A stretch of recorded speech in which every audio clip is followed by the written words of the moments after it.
DeMar, I mean, obviously the 45 points or 46 points, whatever it was, but at the same time, to miss the free throw like he did, to hit that shot like he did, I mean, you're kind of running out of adjectives to describe what he could do late in games. Yeah, I mean, he, I give the guys a lot of credit in that situation.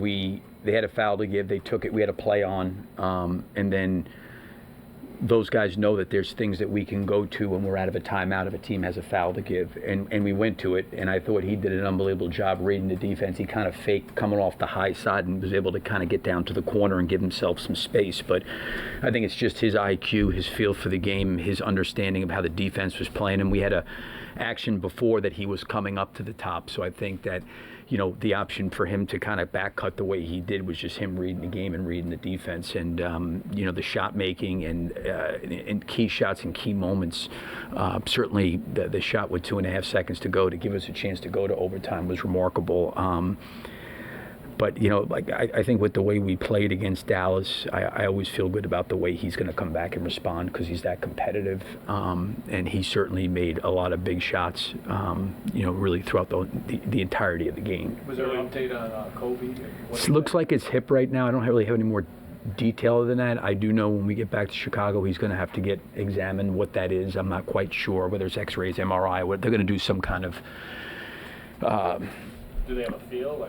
It's his hip, they believe, but they just don't know the extent of it, and I think that's what they want to figure out is what actually is going on.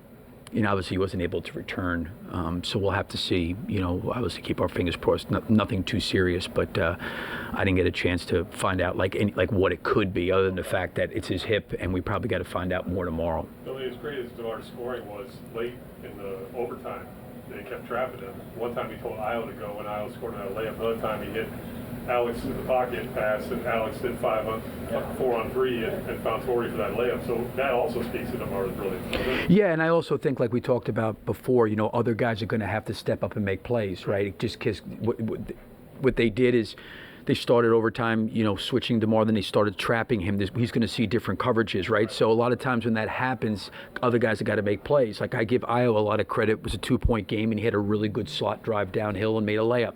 Alex, to your point, made a great play to find Torrey along the baseline.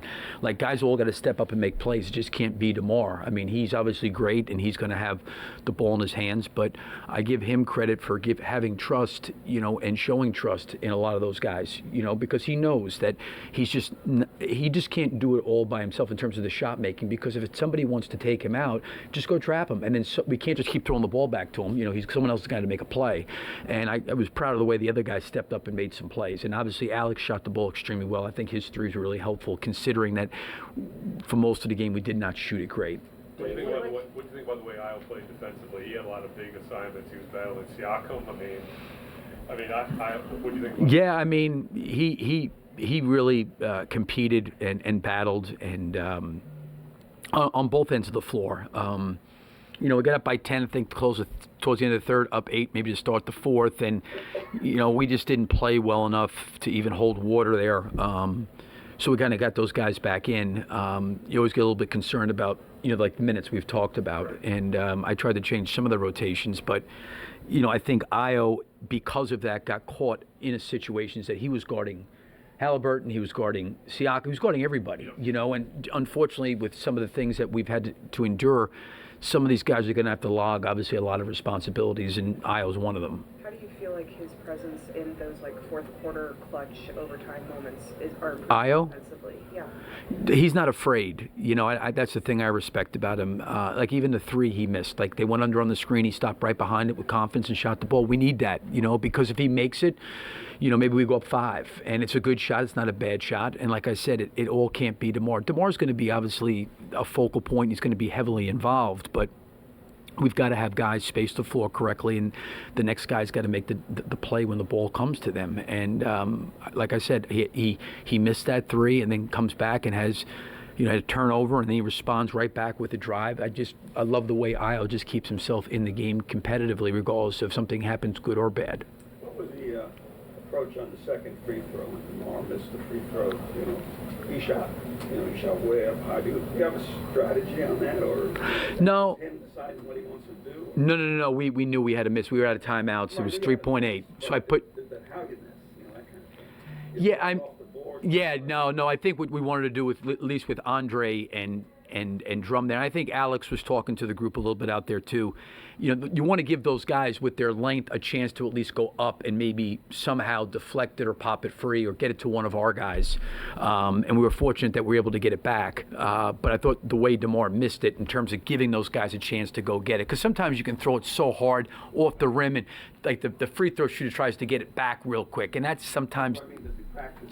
Oh no, I don't. I don't. We really try not to practice mission too much, Sam. We try not to. It did work. It did work. Yeah. Really, 7 3 right now, clicking overtime. What are you noticing about your team in these clutch games and these post overtime games that you all are finding ways to win?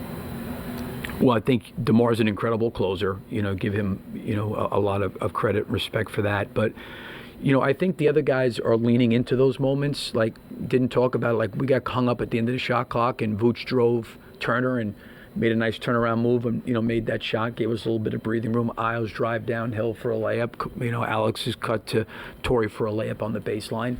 I think just guys just need to be ready to step up and make plays. And I do think that, however some of the stuff gets analyzed in terms of luck or good fortune or what have you, last year we were on the short end of the stick of a lot of them, and I think for your team, those moments, you can't always control the ball going in, but you can control kind of like what kind of shots you get, how you execute, and how you do those things. And I feel like those guys are all on the same page.